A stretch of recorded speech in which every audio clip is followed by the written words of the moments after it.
comrades, babushkas, Slav bros. You could be one of those if you subscribe to my Patreon. The link's in the description. I wanted to talk about food in USA versus food in Russia. I already mentioned some of that in my videos. I have a video where I show some items from a Russian shop and some recipes, but I still have some questions left. Like, what the heck is a chicken biscuit and why is it considered breakfast? If it would make any sense, it would be like a dessert for a 5 o'clock tea or something.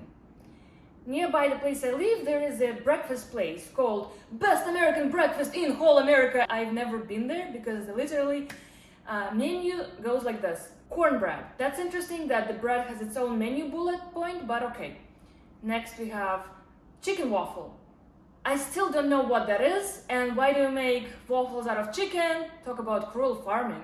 Next they have mac and cheese. Why would they sell it in every restaurant and cafe in America?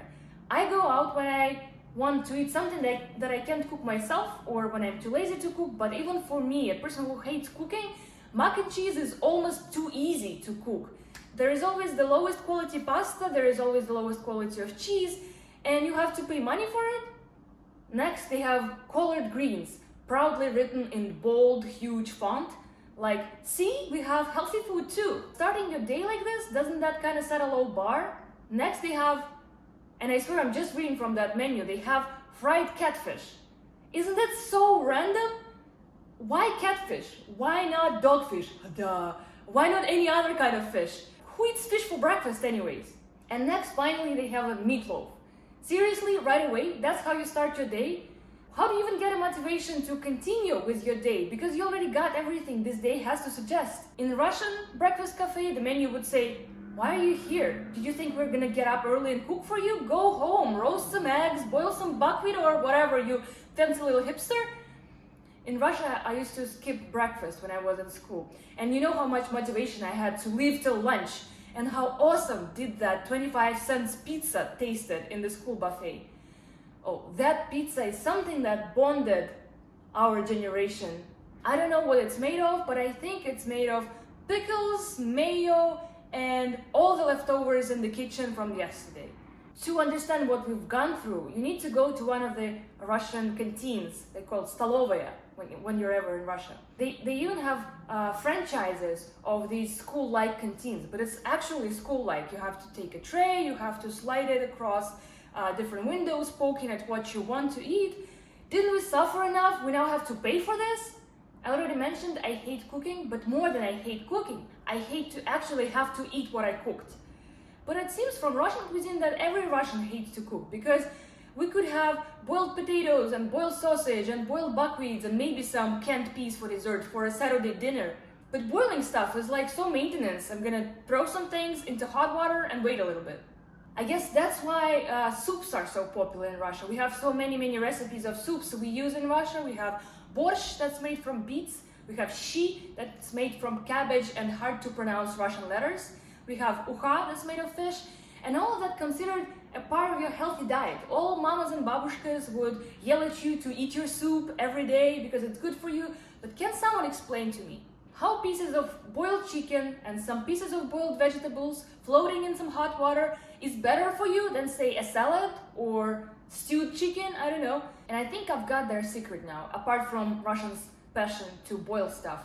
It's actually the water is the main ingredient of the soup and it's basically free.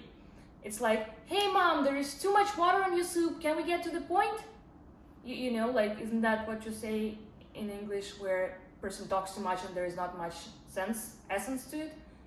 Yeah, in Russian we could say like, there is too much water in your report. So it's not like that in English, so you didn't get the joke? Oh, so you got it, but you think it's not funny. You know what else you'll get? My fist up! Another common type of dish we do in Russia is salads. And Russian cuisine isn't famous for salads that don't contain any salad in them. The purpose of a salad is to be filling in Russia. So the main ingredient is mayo and or sour cream. If you Google Russian salad recipes, you'll get pages with thousands of recipes. Everything will contain sour cream or mayo. Except there's one exception, vinaigrette, but they had to put it in the name that we don't accidentally put sour cream by mistake in there. Get ready for this crossover. We have a soup, which we get by pouring kvass, bread soda, into a salad. a salad of cucumbers and sausage and guess what? Mayo. Delicioso!